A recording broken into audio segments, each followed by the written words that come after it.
Hello বন্ধুরা, তো তোমাদের সাথে একটা মজাদার ভিডিও নিয়ে চলে আসলাম। তো এখানে আমি কাঁঠালটাকে এইভাবে পিস পিস করে কেটে নিয়েছি। আর এইখানে নিয়েছি আমি রসুন, কাঁচা লঙ্কা, পেঁয়াজ আর আলু, আর নিয়েছি টমেটো।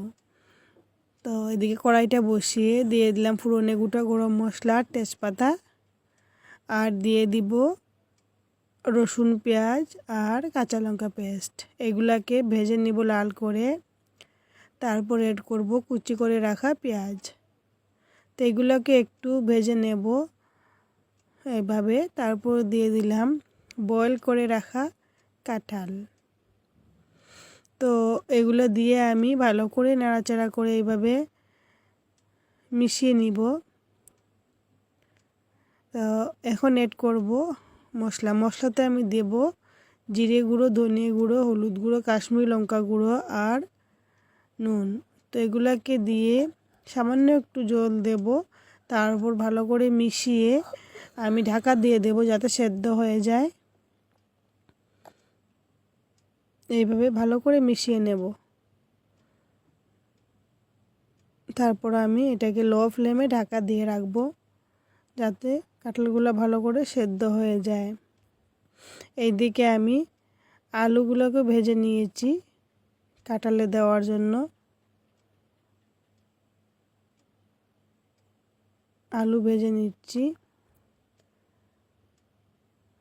তো ভাজা হয়ে গেছে। এখন আলুগুলোকে আমি কাঁঠালের মধ্যে অ্যাড করব। তো আলুগুলো দেওয়ার পর আমি আবারও ভালো করে নাড়াচাড়া করে এটাকে লো ফ্লেমে ঢাকা দিয়ে দিব যাতে পুরোপুরি সেদ্ধ হয়ে যায়।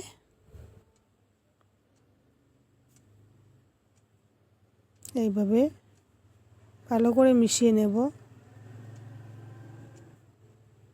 মিশিয়ে ঢাকা দিয়ে দেব।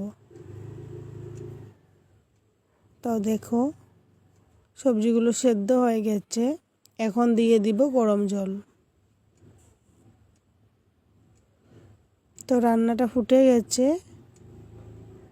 তো এই রান্নাটাকে আমি নামানোর আগে দিব ঘি আর গরম মশলা দিয়ে রান্নাটাকে নামিয়ে নেব।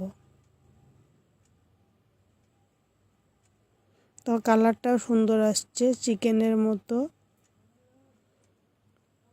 খেতেও কিন্তু দুর্দান্ত হয়। দিয়ে দিলাম ঘি।